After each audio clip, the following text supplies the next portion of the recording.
अभी अगर आप देखें तो इंफ्रास्ट्रक्चर के बारे में आप बात कर रहे हैं। पूरे देश में ऐतिहासिक तेजी से इंफ्रास्ट्रक्चर बन रहा है। पूरे 70 साल में जितने एयरपोर्ट बने थे उसके दुगना एयरपोर्ट बन गए हैं पिछले 6 साल 7 साल। বিজেপি শাসনে বরাকে উন্নয়নের গতি বেড়েছে বললেন কেন্দ্রীয় উপসভাপতি বৈজয়ন্ত জয় পান্ডা। বরাক নদী খনন, শিলচর সৌরাষ্ট্র মহাসড়ক, মহিষাসন বাংলাদেশ রেল লাইন স্থাপনে দীর্ঘসূত্রিতার অবসানের আশ্বাসও দিয়েছেন। বিজেপির মহা জনসম্পর্ক অভিযান কর্মসূচির অঙ্গ হিসাবে সোমবার করিমগঞ্জে আসেন দলের কেন্দ্রীয় উপসভাপতি বৈজয়ন্ত জয় পান্ডা। গত 9 বছরে বিজেপি সরকারের সাফল্যের খতিয়ান জনতার সামনে তুলে ধরতে তার করিমগঞ্জে আসা। মহা জনসম্পর্ক অভিযান উপলক্ষে আয়োজিত সাংবাদিক বৈঠকে তিনি বলেন, রাজ্যে বর্তমানে চলছে ডাবল ইঞ্জিন সরকার। সর্বানন্দ সোনোয়াল যেসব কাজের শিলান্যাস করেছিলেন তা সম্পূর্ণ করছেন হিমন্ত বিশ্ব শর্মা। বরাক উপত্যকার রাস্তাঘাট যেখানে খারাপ ছিল তা বর্তমানে অনেক উন্নত হয়েছে। আসামে অপরাধ যথেষ্ট মাত্রায় কমেছে। ভারতের মধ্যে আসাম একমাত্র রাজ্য যেখানে সবচাইতে বেশি নেশাজাতীয় সামগ্রী ধরা পড়েছে। পান্ডা জানান, মোদী সরকারের 9 বছর পূর্তি উপলক্ষে বিজেপি মহা জনসম্পর্ক যাত্রার আয়োজন করেছে। এই যাত্রায় অন্তত 1000 লোকের বাড়িতে যাবেন বিজেপির নেতা কর্মীরা। তাদের অবহিত করা হবে বর্তমান সরকার জনগণের জন্য কি কাজ করেছে। বরাক নদী 6 নম্বর জাতীয় জলপথ হিসেবে ঘোষণা হওয়ার পর 100 কোটি টাকা ব্যয় হয়েছে। বরাক নমামি উৎসব করে শুরু হয়েছে বরাক নদী খননের কাজ। নদী খনন করলে শুকনো মরশুমে বরাক নদীতে জল থাকবে, শুকনো দিনে নদীতে জাহাজ চলাচল করতে পারবে।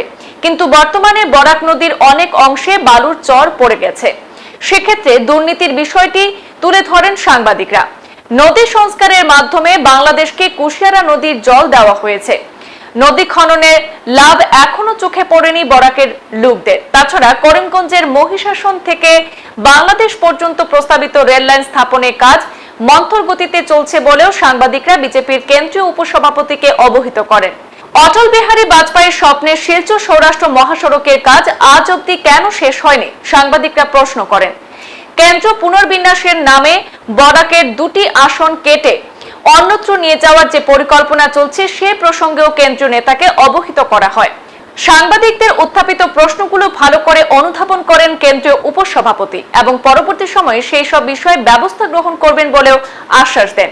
সাংবাদিক বৈঠকে উপস্থিত ছিলেন করিমগঞ্জের সাংসদ কৃপানাথ মালা, পাথাকান্দি বিধায়ক কৃষ্ণেন্দু পাল, রাতাবাড়ি বিধায়ক বিজয় মালাকার, এআইসিসি চেয়ারম্যান মিশন রঞ্জন দাস, জেলা সভাপতি সুব্রত ভট্টাচার্য, বিজেপি নেতা কনাক পুরকায়স্থ, কিশোর নাথ, অনুসূচিত জাতি মোর্চার সভানেত্রী মুন স্বর্ণকার, দেবব্রত সাহা, শিপ্রা গুণ, বিশ্বরূপ ভট্টাচার্য, বিজু বণিক, নিশিকান্ত ভট্টাচার্য প্রমুখ। ये तो सच है कि अटल जी ने भारत में जो वित्तीय भूमिका या इंफ्रास्ट्रक्चर का ट्रस्ट पहली बार 25 साल पहले शुरू किया था, जिसके जरिए एक तो भारत के जो गोल्डन क्वाड्रिलैटरल हाईवे सिस्टम पहली बार बना और गांव में, हर गांव में प्रधानमंत्री ग्राम सड़क योजना के जरिए कंक्रीट रोड पहली बार बना। और ऐसे हजारों गांव है जो ऐसे बारिश के सीजन में बिल्कुल कट ऑफ हो जाते थे। मैं भी ईस्टर्न इंडिया से हूँ, मैं जानता हूँ यही समस्या हम भी फेस करते थे। पिछले 20 साल में अटल जी के प्रयास के जरिए बिल्कुल परिवर्तन आ गया है कि कोई गांव बिल्कुल कट ऑफ नहीं होता है, बिकॉज कंक्रीट का जो प्रधानमंत्री ग्राम सड़क योजना के वजह से। अभी अगर आप देखें तो इंफ्रास्ट्रक्चर के बारे में आप बात कर रहे हैं। पूरे देश में ऐतिहासिक तेजी से इंफ्रास्ट्रक्चर बन रहा है। पूरे 70 साल में जितने एयरपोर्ट बने थे उसके दुगना एयरपोर्ट बन गए हैं पिछले 6 साल 7 साल में। नॉर्थ ईस्ट में जहां बिल्कुल एयरपोर्ट ही नहीं हुआ करते थे, अरुणाचल में अभी एयरपोर्ट बन गए हैं। और असम में ट्रेन लाइन का डबलिंग, नॉर्थ ईस्ट में कई प्रदेशों में पहली बार रेलवे लाइन, ऐसा ऐतिहासिक रेट से हो रहा है। असम में वाटरवेज ट्रांसपोर्ट एक बहुत महत्वपूर्ण सेक्टर होता है, क्योंकि सबसे कम खर्चा में जो ट्रांजिट होता है, सबसे कम खर्चा से ट्रांसपोर्टेशन होता है, उसी में बहुत प्रोग्रेस हुआ है।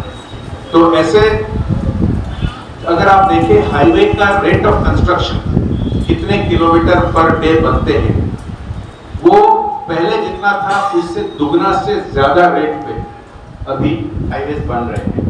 तो मैं ये विश्वास दिलाऊंगा कि देखिए हर जगह एक टाइम पे शायद नहीं हो पाया, लेकिन कोई भी जगह ऐसा नहीं रहेगा जहां इंफ्रास्ट्रक्चर की जरूरी है जो नेग्लेक्ट किया जाएगा।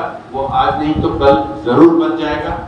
मैं इतना कहूंगा कि मैं मानता हूं कि बराक वैली के हमारे नागरिक सब एक्सपीरियंस किए हैं कि भारत की क्या स्थिति होती थी और आज की स्थिति क्या है।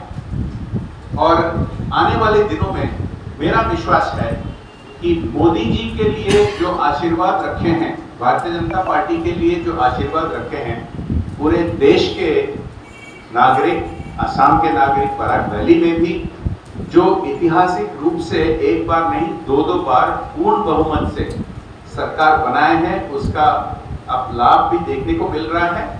मेरा विश्वास है कि ये प्रगति का काम जो आशा रखे हैं बराक वैली के लोग, वो भी होगा और लोगों का आशीर्वाद मोदी जी का नेतृत्व के लिए जारी रहेगा।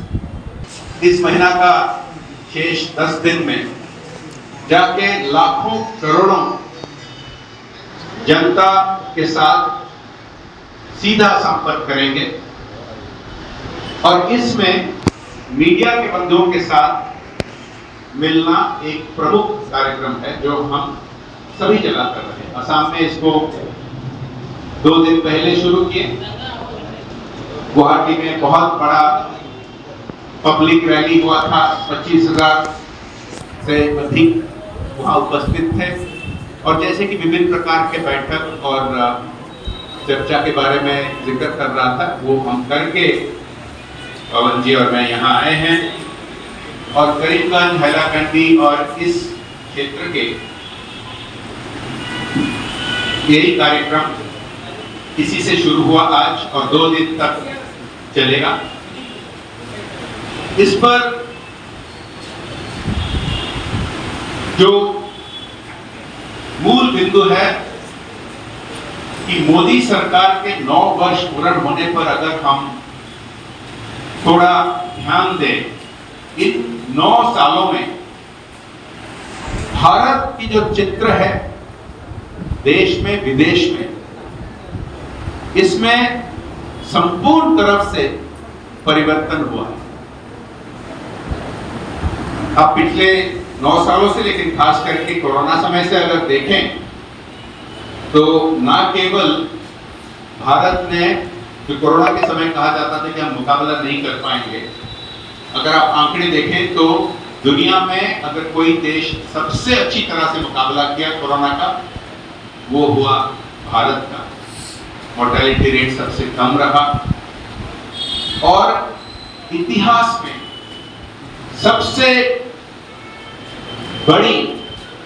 सबसे बड़ा टीकाकरण अभियान सबसे कम समय में भारत ने ही करके दिखाया।